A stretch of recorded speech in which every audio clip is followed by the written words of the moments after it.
여러 개의 프로그램 중에서 제일 긴 시간을 차지하는 프로그램 하는 것만큼 정도밖에 전체 시간이 소모가 안 되더라. 이제 이런 그 부분이 있는 거죠. 이렇게 해서 이제 다중 프로그래밍이 나오게 됐습니다. 근데 이 다중 프로그래밍을 하다 보니까 여기서 또 이제 문제가 그 뭐냐 하면은 그 발생하는 이슈가 그 어떤 프로세스가 입출력 시에 다른 프로세스를 이제 처리하게 하다 보니까 CPU가 거의 항상 일을 할 수 있는 상태가 돼요. 그래서 CPU의 효율은 굉장히 많이 올라갑니다. 굉장히 많이 올라가는데, 그리고 이제 여기서 어떤 특정 프로그램이 IO가 발생했을 때에 이게 이제 IO를 빨리 해야 되니까 IO가 할 때에 CPU가 개입하는 것을 최소화시키는 쪽으로 이제 다중 프로그래밍에서는 많이 또 개선이 됐어요. 그래서 IO만 전문적으로 하는 그 시스템이라든가 이런 게 이제 생겨나가지고 IO 처리할 때 버퍼링 방법으로 이용해가지고 CPU가 개입하지 않고 입출력 부분하고 CPU 수행이 같이 수행될 수 있게 이런 식으로 되면서 효율이 굉장히 많이 올라가게 됩니다. 그래서 IO는 별도로 처리가 되고 CPU 시간이 이제 중점적으로 처리가 되게. 그리고 이때만 하더라도 CPU가 굉장히 비싼 자원이기 때문에 CPU는 최대한 효율적으로 수행하는 그런 부분이 된 거죠.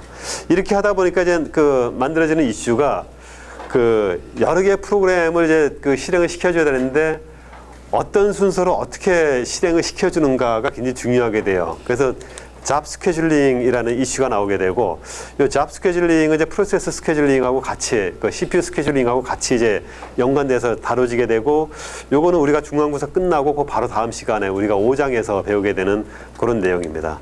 그리고 메모리가 그 여러 개의 프로그램이 실행될 때 그게 하드디스크에다가 실행되면 시간이 많이 걸리기 때문에 가능하면 주 기억 장치, 메인 메모리에 여러 개의 프로그램을 적재시켜 놓고 실행을 하다 보니까 메인 메모리가 줄어들어요. 그러니까 줄어드니까 너무 줄어들게 되면은 메모리를 확보하기 위해서 메모리를 잠깐 하드디스크로 내려보냈다가 빈 공간이 생기면 다시 하드디스크에서 읽어오고 이런 것도 이제 해야 돼요.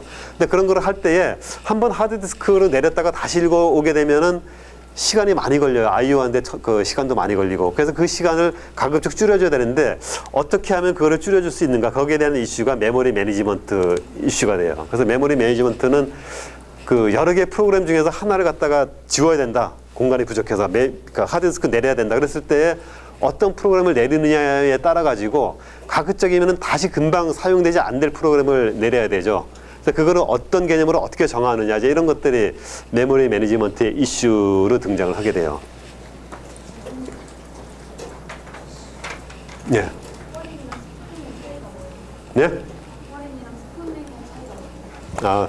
그 스플링은 버퍼링의 일종이에요. 그러니까 버퍼링이라는 거는 그 어떤 I/O 장치하고 주로 I/O 장치하고 메모리 사이에 데이터를 주고받을 때에 그 중간에 거치는 게 버퍼링이에요. 그러니까 바로 한 바이트씩 주고받고 하면은 그 메모리의 버스를 이제 사용하고 이런 거에 시간이 굉장히 비효율적으로 그 사용되기 때문에 중간에 버퍼 메모리를 둬가지고 버퍼 메모리를 일단 옮긴 다음에 그걸 메인 메모리로 메모리 카피를 한다든가 이런 식으로 해서 시간을 줄여주는 게 버퍼링이고, 스플링이라는 거는 그 중에서 이제 그 프린터 스풀 뭐 이런 식으로 해가지고 어떤 프린터 디바이스에 그 인쇄를 할 때에 인쇄할 때 그거 용도로 사용하는 그 버퍼가 있고 그 버퍼를 통해 가지고 프린트를 이제 효율적으로 매니지하는 그런 그 방식의 일종을 스플링이라고 하고 있어요.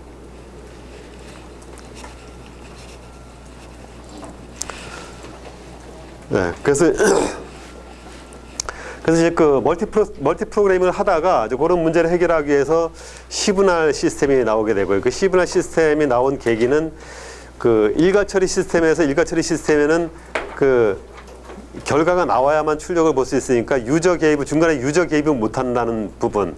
근데 오늘날 그 뭐 워드 프로세서라든가 이런 프로그램은 항상 유저 개입이 중심이 돼서 그 작동을 하는 프로그램이죠.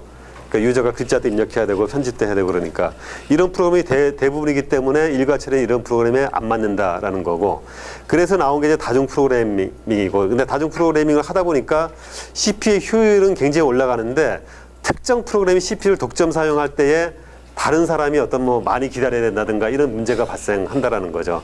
그래서 이거를 해결하기 위해서 타임 슬라이스로 나눠서 처리하는 그 타임 쉐어링 개념이 나왔고 1960년대에 그 MIT CTSS라는 타임 쉐어링 이론이 나왔는데 이게 이제 그 하드웨어 한계 때문에 제대로 이제 그 적용을 못 하다가 70년대부터 상용화돼서 이제 컴퓨터에 적용이 그 되기 시작한 그런 부분입니다.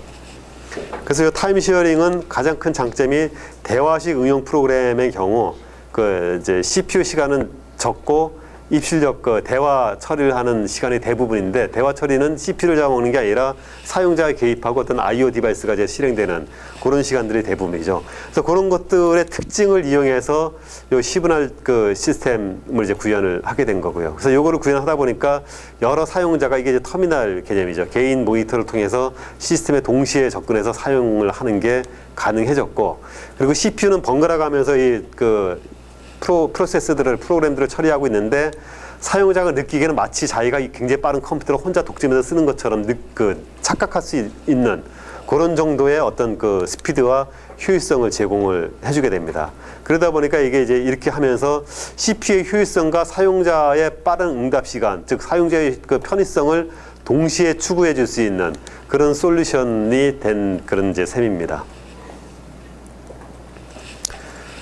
근데 요 이제 타임 쉐어링을 하다 보니까 기존의 이제 다중 프로그래밍에서 이제 진일보한 그런 그 시스템인데 이걸 하다 보니까 시스템 자체가 굉장히 복잡해졌어요. 그러다 보니까 OS가 할 일이 굉장히 많아진 거죠. 그래서 그런 부분 중에 이제 뭐냐면 앞에 이제 설명한 거랑 좀 중복되는 부분이지만 CPU를 이제 여러 사용자가 나눠서 사용하기 위해서 타임 슬라이스라는 개념을 정해가지고 CPU를 돌아가면서 이제 그 할당해주는 그런 서비스를 해야 되고 그래서 이거를 하기 위해서 그냥 뭐 타임 슬라이스만 나눠서 시간만 나눠주면 되는 게 아니라 매 프로세스가 새로 시작될 때마다 거기에 대한 컨텍스트 스위칭 그 우리 배웠던 PCB 부분을 세이브하고 로드하고 컨텍스트를 거기에 맞춰서 세팅을 해줘야 되고 이런 부분들이 발생을 하게 되고요. 그다음에 메인 메모리가 커지기는 했지만 여전히 메인 메모리에 한계가 있기 때문에 그 메모리 상에 동시에 실행될 수 있는 프로그램 개수는 한정돼 있어요. 근데 지난 시간에 우리가 봤듯이 그 태스크 그 스테이터스로 보니까 거기 돌아가는 프로그램이 굉장히 수십 개, 수백 개가 됐죠. 그 많은 프로그램들이 다 메인 메모리에 적재되면은 메인 메모리가 안 많고도 이게 한계가 있어요. 그래서 메인 메모리에 다 적재할 수가 없기 때문에 다 적재할 수 없는데 다 적재하지 못하면 이게 또 그 프로그램의 효율이 굉장히 떨어지죠. 그래서 여기서 이제 가상 메모리, 그러니까 버추얼 메모리라는 개념을 만들어서 메인 메모리는 4기가밖에 없는데 마치 메인 메모리가 한 그 100기가 정도 되는 것처럼 메인 메모리를 늘려요. 그러니까 로지컬하게 가상적으로 늘리고 그 운영 체제와 이제 프로그램은 그 100기가 안에 메인 메모리가 있다라고 생각하고 아까 이제 메인 메모리만 어드레스 스페이스를 갖는다 그랬는데 어드레스 스페이스가 메인 메모리 사이즈를 넘어서 가상 메모리 사이즈만큼 100기가만큼 어드레스 스페이스를 가지고 CPU가 그 100기가 내에서 그 메인 메모리처럼 어드레싱 해가지고 데이터를 갖고 뭐 읽어올 수 있게 이런 식으로 만들어주는 시스템이 메인 메모리예요. 그 가상 메모리예요. 근데 이 가상 메모리는 이제 나중에 그 메커니즘을 배우겠지만 가상 메모리는 원리는 실제 메인 메모리가 없는데 메인 메모리 이렇게 늘려주는 게 아니라 하드 디스크를 잘라가지고 메인 메모리에 붙여가지고 메인 메모리처럼 해주는 거예요. 그래서 가상 디스크 공간에 CPU가 그 프로그램이 그 데이터를 읽는다 그러면은 그게 다행히 메인 메모리 안에 존재하면은 바로 메인 메모리 값을 리턴해주고 메인 메모리 없고 이게 이제 가상적으로 잡혀있는 영역이고 하드디스크에 그 데이터가 있다 그러면은 버추얼 메모리 그 시스템이 이것도 운영체제의 일부예요. 버추얼 메모리 매니지먼트 시스템이 하드디스크에 있는 거 메인 메모리에 로드를 해줘요. 로드를 해주고 거기 있는 어드레스를 조정을 해준 다음에 그 어드레스를 프로그램한테 줘가지고 그 메인 메모리에 있는 거를 읽어가게. 그러니까 실질적으로 그 프로그램이 읽어오는 거는 프로그램 상으로는 로지컬하게 메인 메모리에 있는 데이터를 가져오는 것처럼 프로그램은 되어 있지만 그 내부에서 움직이는 거는 하드디스크에 있는 거를 메인 메모리로 옮긴 다음에 어드레스 스페이스 조정해주고 그 다음에 이제 프로그램한테 주는 그런 결과가 되는 거예요. 마치 백조가 물 위에 우아하게 떠있지만 밑에서 떠있기 위해서 굉장히 힘들게 발질을 하는 것처럼 그러니까 버추얼 메모리 그 매니지먼트 모듈에서는 그런 식의 어떤 그 일을 그 밑에서 굉장히 힘들게 해주는 거죠. 근데 그럼에도 불구하고 그렇게 메커니즘을 잘 만들어 놓으니까 그 위에 있는 이제 프로그램들은 굉장히 편리하고 딴 거 신경 안 쓰고 굉장히 효율적으로 프로그램을 할 수 있는 그런 환경이 만들어지는 겁니다. 그리고 이거 외에도 이제 여러 개의 프로그램이 동시에 실행되다 보니까 그 프로그램들 간의 어떤 스케줄링을 어떻게 할 것이며 또 프로세스와 데이터 주고받고 하는 거, 그 다음에 주고받다 보니까 서로 이제 인컨시스턴이 발생할 수 있는데 그런 것들을 어떻게 해결해 가지고 잘 맞춰주느냐, 이제 이런 이슈가 발생을 하게 되는 거죠. 그리고 최근에 이제 일부 나가는 게 여러 가지가 나오는데 그 중에 실시간 시스템, 리얼타임 시스템이라는 게 나오고요. 리얼타임 시스템은 그 타임쉐어링이나 멀티 프로그래밍 개념 중에서 특정 프로세스 태스크는 굉장히 미션 크리티컬하기 때문에 이거는 딜레이 되지 않고 우선적으로 어떤 정해진 시간 안에 반드시 실행될 수 있도록 그런 식으로 이제 OS에서 배려가 되는 그런 그 시스템이 리얼타임 시스템입니다. 자, 그 다음에 나오는 부분들은 그 아마 우리가 이제 안 다뤘던 부분들인데 그 교과서에 좀 중요한 부분이 있는 그런 그 부분들이에요. 그러니까 컴퓨터에서 우리가 이제 그 배치 프로세싱에서 다중 프로그래밍으로 넘어가고 이러면서 이제 중요한 이슈가 됐던 게 I/O 동작이 이제 자주 일어나고 프로그램에서 CPU 사용하는 것보다 I/O 동작이 사용하는 게 훨씬 더 많다라는 이제 그런 얘기를 했었죠. 그래서 거기서 이제 배치 프로세싱에서 멀티 프로그래밍으로 넘어가면서 멀티 프로그래밍으로 넘어가면서도 배치 프로세싱에 하던 시스템 아키텍처를 그대로 가져오게 되면은 항상 컴퓨터에서 프로세싱하는 거는 CPU 하나밖에 없어요. 그러니까 CPU가 계산도 하지만 초기에 배치 프로세싱에서는 I/O 처리하는 것도 그 디바이스에서 데이터를 읽어가지고 메인메모리로 가져오거나 이런 것들도 CPU가 개입해서 그 처리를 해줬어요, 데이터를. 그러다 보니까 이제 CPU가 그것까지 하니까 굉장히 낭비를 하게 된 거죠.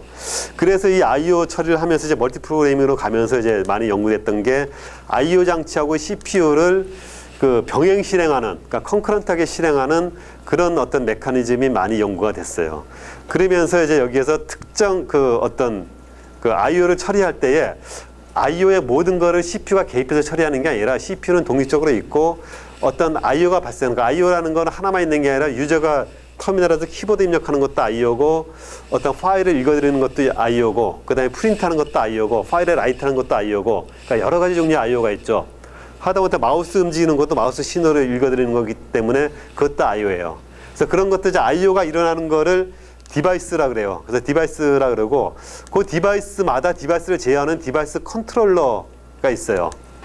초기에는 CPU가 다 있는데 CPU가 너무 많은 일을 하니까 CPU의 최소한의 기능, CPU가 하는 약간의 뭐 데이터 카피하고 무브하고 이런 그러니까 기본적인 기능만 가지고 간단한 CPU 일종의 그런 거를 만들어 가지고 디바이스마다 전용으로 할당을 해준 거예요. 그게 이제 그 디바이스 컨트롤러가 되는 거예요. 그래서 이거는 CPU보다 굉장히 간단하고 비용 면에서도 CPU보다 굉장히 싼 거죠. 그래서 이런 거를 이제 그 디바이스 제어기마다 붙여놓고 그다음에 각 제어기는 또 그 자체 버퍼 메모리를 가지고 있어요. 그 버퍼 메모리는 뭐냐면은 메인 메모리는 CPU가 직접 데이터를 액세스하는 그 위치가 메인 메모리예요. 근데 I/O를 할 때 예를 들어서 하드디스크에 있는 파일을 읽어가지고 메인 메모리에다가 적재를 한다고 했을 때에 그걸 하드디스크에 있는 데이터를 다이렉트로 메모리에다가 라이트를 하게 되면은 메모리 라이트 하는 동안에는 메모리에 연결된 그러니까 버스라는 게 있는데 그 버스는 한 번에 한 CPU만 사용할 수 있어요. 거기에 그 I/O 디바이스 컨트롤러가 그 버스를 사용하면은 CPU가 그 버스를 못 써요. 그러니까 CPU가 메모리에 있는 데이터를 쓸 때 쓰지 못하고 기다려야 되는 거예요. 근데 그거를 방지하기 위해서 물론 이제 디스크에 있는 값을 궁극적으로는 메모리에다가 써야 되는데 하드디스크는 느리고 메모리는 빠르죠. 근데 한 바이트씩 읽어서 디스크에 있는 거 한 바이트 읽어서 메모리 쓰고 한 바이트 읽어서 메모리 쓰고 그러면은 메모리 한 바이트 쓰고 디스크 있는 동안 한참 기다렸다가 또 한 바이트 쓰고 그러면은 메모리가 간헐적으로 계속 그 이 컨트롤에 그 종속돼 가지고 메모리가 사용되는 셈이 돼요. 그러니까 중간에 시간을 많이 쓰는 거죠. 중간에 잘라 가지고. 그러니까 굉장히 느리게 동작을 하고. 그래서 그거를 줄여주기 위해서 디바이스 컨트롤러 안에 자체 메모리를 가져요. 일정 부분의 사이즈를. 예를 들면 4K라든가 10K라든가 그게 이제 버퍼고 그게 4K다 그러면 4K 버퍼 사이즈가 되는 거예요. 그러니까 한 바이트가 아니라 버퍼 사이즈가 만약에 4KB다 그러면은 4KB의 버퍼를 가지고 먼저 그 디바이스 컨트롤러가 하드디스크에 있는 걸 메모리에다 직접 쓰는 게 아니라 그 자기가 가지고 있는 버퍼로 읽어드리는 거예요. 그러니까 버퍼에 읽어드릴 때는 메모리를 사용하지 않기 때문에 메모리에 있는 버스를 사용 안 해요. 그러니까 하드디스크에서 읽어가지고 자기 버퍼에 채우는 동안에는 메모리는 CPU가 사용할 수 있는 거예요. 그래서 CPU가 자기 일을 처리하는 거고 버퍼에 4K만큼 버퍼 사이즈만큼 채워가지고 버퍼 사이즈가 다 차면은 찬 거를 메모리에다 카피를 해요. 근데 메모리 카피할 때에 이거는 이제 버퍼도 그 빠른 메모리니까 버퍼에서 메인 메모리에 카피하는 거는 굉장히 빠르게 카피할 수가 있어요. 마치 한두 바이트 카피하는 시간에 4K바이트를 다 카피할 수가 있어요. 그러니까 메모리를 시간을 잠깐만 잡아가지고 버퍼에 있는 걸 다 카피하고 그 다음 거 읽어서 또 버퍼에 채우고 이런 식으로 이제 디바이스 컨트롤러가 자기 버퍼를 가지고 IO를 처리를 하게 돼요. 그러다 보니까 메모리를 별로 사용 안 하고 CPU는 그 사이에 딴 일을 할 수 있으니까 이제 그 CPU가 효과적으로 실행이 되고 그 다음에 IO가 독립적으로 일어나니까 마치 CPU하고 그 IO하고 동시에 컨커런트가 실행되는 그런 효과를 이제 주게 되는 거예요. 그래서 이런 식으로 실행하게 되고 그 IO 장치는 이제 버퍼 간에 이제 쭉 설명한 그런 내용이죠. 그리고 여기에서 이제 나오는 게 인터럽트라는 게 나와요. 그 인터럽트라는 게 뭐냐면은 디바이스 컨트롤러는 디바이스에서 자기 버퍼에다가 데이터를 쭉 읽어서 버퍼에 채워줘요. 그래 버퍼에 채워주고 버퍼가 차면은 버퍼를 메모리에다가 이제 라이트를 해야 되잖아요.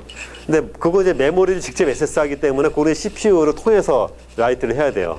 그럴 때 얘가 이제 버퍼에 데이터를 다 채우면은 이 디바이스 컨트롤러가 인터럽트를 발생시켜요. 인터럽트 신호를 만들어 가지고 CPU한테 보내게 되는 거예요. 그럼 CPU는 하드웨어 구조상에 CPU는 어떤 프로그램을 차례로 수행하죠. 차례로 수행하는데 중간에 인터럽트 라인을 하드웨어적으로 따로 가지고 있어요. 그래서 인터럽트를 받으면 인터럽트에 번호가 주어지고 번호가 보통 이제 그 CPU가 한 15개, 16개 정도, 그러니까 2바이트로 해가지고, 4비트로 해가지고 16가지의 인터럽트 종류를 구분해가지고 인터럽트를 받게 돼요. 그럼 얘가 만약에 하드디스크에서 버퍼에 차서 인터럽트를 보내면은 뭐 디스크 IO가 끝났다 뭐 이런 게 16개 중에 하나의 시그널이 돼 있어요. 그 시그널 인터럽트를 CPU한테 보내는 거죠. 그럼 CPU가 CPU는 하드웨어 구조상 인터럽트에 뭔가 신호가 들어오면은 하던 일을 무조건 멈춰요. 하던 일을 인터럽트 세이브라는 어떤 그 PCB를 컨텍스트 스위치 하듯이 그거를 자기 자체 내 메모리에 바로 카피를 해요. 그러니까 컨텍스트 스위치보다 훨씬 빠르게 이제 세이브를 하는 거죠. 자기 상태를 세이브하고 인터럽트 신호를 먼저 와요. 그래서 인터럽트에 있는 거를 신호를 받아서 이게 버퍼가 찼다 그러면은 버퍼에서 저쪽에 카피하는 프로그램을 콜해가지고 그 프로그램을 실행시켜서 버퍼에 있는 거를 이제 메모리를 옮겨주고 그 다음에 리턴되면은 다시 인터럽트 걸렸던 그 자리로 돌아가서 그 전에 있는 거를 바로 컨텍스트 스위칭해서 그 전에 거를 실행해주는 그런 식으로 이제 이루어지게 돼요. 그래서 거기서 나오는 개념이 요 인터럽트라는 개념이고 요 인터럽트는 이제 일상생활에 비교하면 제가 이제 막 강의를 하는 도중에 학교에서 예를 들어서 뭐 굉장히 급한 일이 발생을 했어요. 급한 일이 발생하면은 내가 강의 도중에 강의 끝날 때까지 기다려야 되는데 강의 끝날 때까지 기다리면은 다른 데 지장을 받아요. 굉장히 효율이 떨어지고. 그러면 문 열고 들어와서 바로 저한테 뭐 잠깐 얘기 좀 하자 그러고 제가 나가서 처리를 하고 들어올 수가 있죠. 그러니까 그런 게 이제 인터럽트의 개념이에요. 그러니까 이 일보다 컴퓨터 입장에서 보면은 훨씬 더 시급하고 중요한 일이 이제 발생을 했다라는 거죠. 그래서 그런 이제 인터럽트가 주로 발생하는 게 이런 이제 디바이스 컨트롤러에서 이런 인터럽트가 발생을 하게 돼요. 그래서 이 인터럽트를 이제 좀 세분해서 좀 살펴보면은 인터럽트가 발생하면은 이제 CPU가 그 현재 수행 중인 프로세스를 대기 상태로 만들고 인터럽트 신호를 받아가지고 인터럽트 서비스 루틴 또는 인터럽트 핸들러라는 게 있어요. 이 인터럽트 핸들러도 OS 프로그램의 일부예요. 그러니까 인터럽트만 전문적으로 처리해주도록 만들어져 있는 그런 프로그램이 되는 거죠. 그래서 이 인터럽트 핸들러에다가 인터럽트 들어온 시그널을 넘겨주게 돼요. 그 인터럽트 시그널을 받으면은 이 인터럽트 핸들러는 인터럽트 벡터를 뒤져요. 인터럽트 벡터라는 게 뭐냐면은 아까 그 16개의 그 인터럽트 개수 있죠. 그 개수마다 벡터에 하나씩 들어있어요.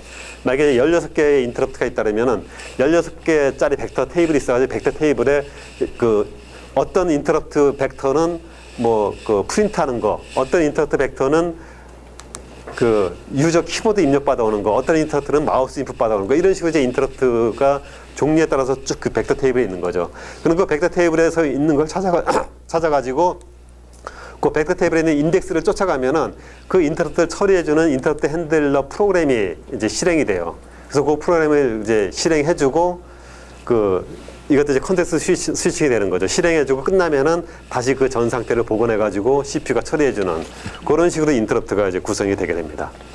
그리고 인터럽트 중에 이제 트랩이라는 게 있는데 트랩 또는 익섹션이라는 게 있는데 이거는 소프트웨어에 의해서 발생되는 인터럽트 신호예요. 그리고 이건 이제 소프트웨어에서 에러가 발생하거나 아니면 유저가 그 프로그램에서 의도적으로 발생시키는 그런 인터럽트예요. 이 스트랩, 이 소프트웨어 인터럽트 종류는 그러니까 이런 것들이 있어요. 그러니까 아리스메틱 오버프로, 디비전 바이 제로, 그 다음에 그 어떤 부정한 명령을 실행, 그 다음에 그 유저 메모리 영역 밖을 액세스하는 경우, 그 다음에 어떤 사용자가 의도적으로 어떤 그 시스템 콜을 하는 경우, 이럴 때 이제 인터럽트가 발생을 하게 돼요. 그래서 여기서 보면 아리스메틱 오버프로라는 건 뭐냐면은 그 컴퓨터에서 그 숫자 같은 거를 저장을 하는데 너무 큰 숫자는 저장을 못 하죠. 그 메모리 한계가 있으니까. 근데 예를 들어서 뭐 그 10에 그 100에 한 뭐 100에 1000승, 100에 1000제곱승을 계산하면은 엄청나게 큰 수가 되죠.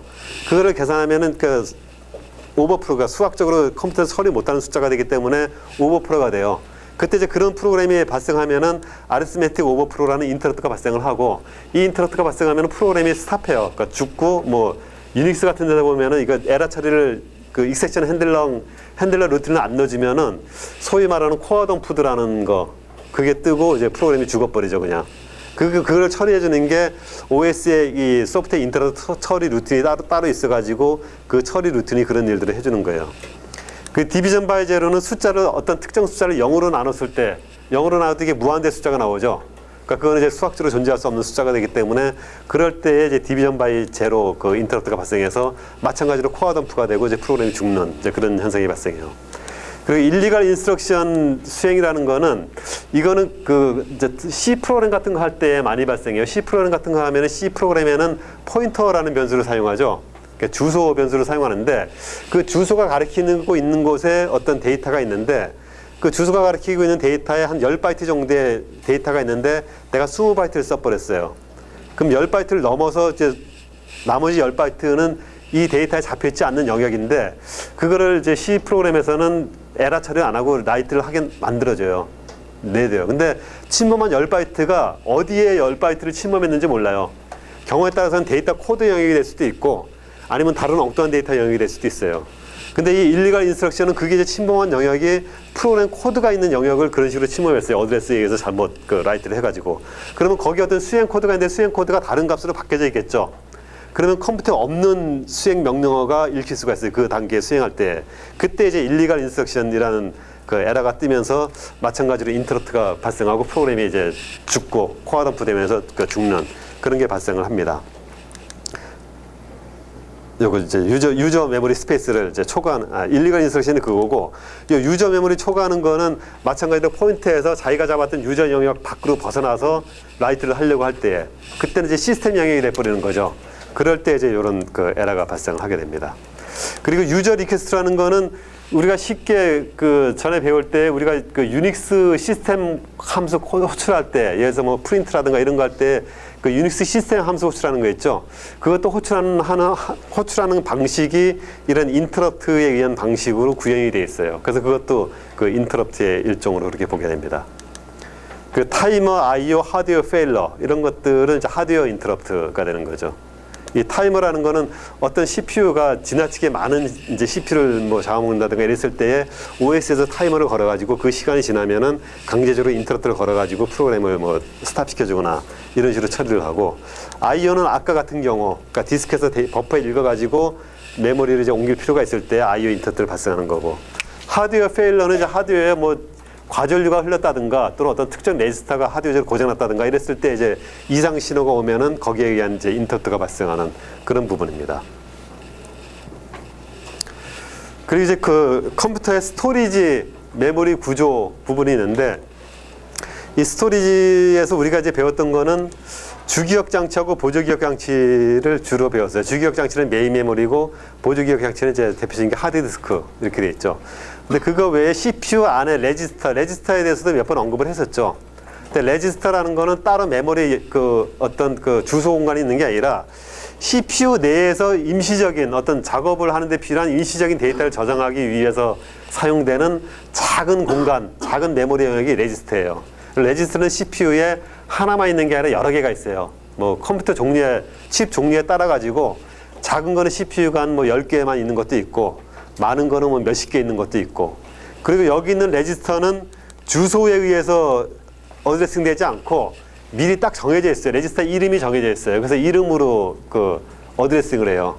그래서 뭐 베이스 레지스트라든가 뭐 스택 포인트라든가 이런 식으로 딱 그 역할이 정해져 있어가지고 그 역할에 따라서 CPU가 그 OS나 CPU가 프로그램할 때에 바로 이제 액세스해서 그렇게 이제 그 사용이 됩니다.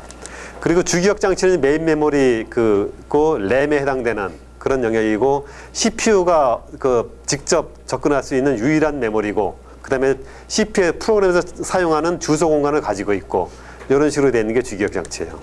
그리고 보조 기억 장치는 이제 대표적인 게 하드디스크고 보조 기억 장치는 하드디스크뿐만 아니라 여기에 이제 그 뭐 DVD라든가 플로피 디스크라든가 뭐 이런 부수적인 어떤 USB 메모리라든가 이런 것들이 다 보조 기억 장치에 해당돼요.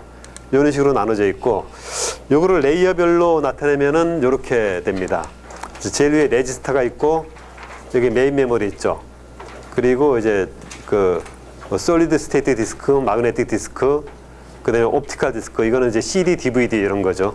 그다음에 마그네틱 테이프, 마그네틱 테이프 같은 경우는 요즘에 거의 사용이 안 되는데 얼마 전까지만 해도 이제 꽤 사용이 됐던 그런 부분이고 여기에서 생소한 것 중에 하나가 이 캐시, 그 레지스터하고 메인 메모리 사이에 캐시라는 게 있죠. 이 캐시라는 게 이제 메인 메모리가 CPU가 다이렉트로 액세스할 수 있는 굉장히 이제 빠른 메모리라 그랬는데 이 메인 메모리보다도 훨씬 빠른 메모리가 캐시 메모리예요. 그래서 이 캐시 메모리는 램 중에서도 이 메인 메모리는 CPU 밖에 있어요. CPU 밖에 있고 메모리 칩이 따로 있죠. 메모리가 따로 있는데 이 캐시 메모리는 CPU 안에 있어요. CPU 안에 있는데 이 램으로 구성이 돼 있어요. 그리고 CPU 안에 있다 보니까 이 메인 메모리는 컴퓨터 구성될 때 이제 버스 구조라 그래가지고 우리가 버스는 다루지 않고 넘어갔는데 버스라는 게 이제 그 일정한 데이터가 흘러다니는 통로가 있어요. 그리고 그 버스에 CPU도 붙어 있고 메모리도 붙어 있고 뭐 I/O 장치도 붙어 있고 여러 개가 다 붙어 있어요. 그리고 CPU가 메모리에 있는 데이터를 읽어올 때는 버스를 통해 가지고 메모리에 있는 데이터를 가지고 버스를 통해서 메모리로 가져와요. 근데 이 버스는 CPU 혼자만 사용하는 게 아니라 CPU, 메모리, I/O 컨트롤러, 뭐 이 비디오 메모리 이런 모든 디바이스들이 같은 버스를 공유해요. 같이 사용하는 거예요. 마치 경부고속도로에 고속도로가 있는데 고속도로에 내 자가용만 다니는 게 아니라 버스도 다니고 승용차도 다니고 다른 사람 화물차도 다니고 여러 개의 차가 한 도로를 공유해서 다니듯이 버스의 여러 장치들이 같이 공유하면서 다니는 거예요. 그러다 보니까 CPU가 메인 메모리에 있는 걸 가지고 올 때에 우리가 도로 나가는데 다른 차들이 많으면 막히면은 느려지죠. 이런 식으로 다른 디바이스들이 버스를 많이 사용하고 있으면은 속도가 느려요. 근데 이 캐시 메모리는 뭐냐면은 CPU 안에 일정 부분의 메모리를 가지고 있어요. 그래서 뭐 2메가, 4메가 이런 식으로 크지는 않아요. 작은 용량의 메모리를 가지고 있으면서 이 메인 메모리에 있는 값의 일부를 이 캐시에 똑같은 내용으로 카피를 해서 가지고 있어요. 그래서 CPU에서 메인 메모리에 액세스할 때 메인 메모리를 바로 보는 게 아니라 이 캐시를 먼저 봐요. 그래서 내가 원하는 데이터가 이 캐시에 카피가 돼 있는가, 그러니까 캐시돼 있는가를 보고 캐시돼 있으면은 메인 메모리를 안 가고 이 캐시에 있는 메모리를 바로 사용을 해요. CPU가. 그러면은 버스를 통하지 않으니까 굉장히 빠르게 메모리를 사용할 수가 있죠. 근데 굉장히 빠르게 활용하는 메모리예요. 근데 이 캐시는 메인 메모리와 별개의 역할이 있는 메모리가 아니라 단지 메인 메모리의 속도를 빠르게 하기 위해서 들어가 있는 메모리예요. 그래서 메인 메모리에 일정 부분에 있는 데이터를 똑같이 카피해서 가지고 있는 거예요. 그리고 캐시에다가 데이터를 쓰면은 여기 써진 데이터는 메인 메모리에 다시 라이트를 해줘야 돼요. 근데 보통 이제 이 PC에서 갖고 있는 거는 캐시는 리드 캐시만 하고 라이트 캐시는 안 해요. 왜냐하면 라이트는 여기 썼다 여기다 라이트 하면은 시간이 더 낭비되니까 라이트 할 때 메인 메모리에 바로 라이트를 하고 읽을 때만 여기서 읽어요. 그래서 여기 캐시 안에 있는 이제 메모리를 매니지먼트 하는 게 캐시 메모리 매니지먼트 모듈이 있고 이 캐시 메모리 매니지먼트를 얼마나 효율적으로 잘 하느냐에 따라 가지고 컴퓨터 속도가 엄청 빨라질 수가 있어요. 그래서 캐시 메모리에 있는 거는 이제 어떤 논리로 하냐면은 프로그램에서 굉장히 자주 사용되는, 그러니까 CPU에서 빈번하게 사용되는 메모리 부분을 여기다 이제 캐시를 해주는 거죠. 근데 그거를 어떤 부분이 자주 사용될지 잘 모르죠. 근데 그것도 이제 연구하는 거에 따라지고 프로그램 중에 뭐 예를 들어서 메인 메모리 모듈이라든가 또는 최근에 자주 사용된 게 그 다음에 더 자주 사용된다든가 이런 통계치나 이런 걸 분석해가지고 거기에 있는 데이터를 여기다가 이제 캐시를 하는 거죠. 그래서 이 캐시를 얼마나 잘하느냐에 따라 가지고 CPU의 성능이 굉장히 올라가고 좋아지는 거예요. 얼마 전에 인텔에서 이 캐시 메모리 때문에 보안 문제 한번 발생한 적 있죠. 그게 이제 인텔의 코어가 여러 개 코어가 있는데 멀티 코어가 있는데 코어가 이 캐시 하나의 캐시를 쉐어링하느냐 각자 갖느냐 이런 것도 이슈가 되고 근데 여러 개의 코어가 같은 캐시를 이제 공유하면서 한쪽 코어에서 이 캐시 메모리의 어떤 일정 부분을 사용하고 이거를 지워주지 않았을 때에 그 코어와 다른 코어는 서로 데이터가 보완이 돼야 되는데 캐시를 공유하다 보니까 딴 코어가 원래 읽어갈 수 없는 데이터인데 읽어갈 수 있게끔 이게 허점이 뚫려버린 거예요. 그래서 그 취약점을 이용해서 이게 이제 해킹당할 위험이 있다. 이제 이런 식으로 밝혀져 가지고 프로그램 보완하고 그런 사건도 있었어요. 그래서 요게 이제 그 캐시에 대한 얘기 부분들이고요. 그래서 레이어별로 이렇게 쭉쭉 하게 됩니다. 그래서 캐시 메모리를 잘 활용하면은 엄청나게 속도가 빨라지고 반대로 캐시 메모리를 잘못 사용하면은 이게 바로 사용 안 돼. 이 캐시 메모리가 용량이 작다 보니까 캐시 메모리 없는데 메모리에 다른데 사용되는 게 자주 사용되면은 그거를 캐시로 가지고 캐시에 있던 거를 지워야 되죠. 이게 바뀌게 돼요. 근데 이 정책을 캐시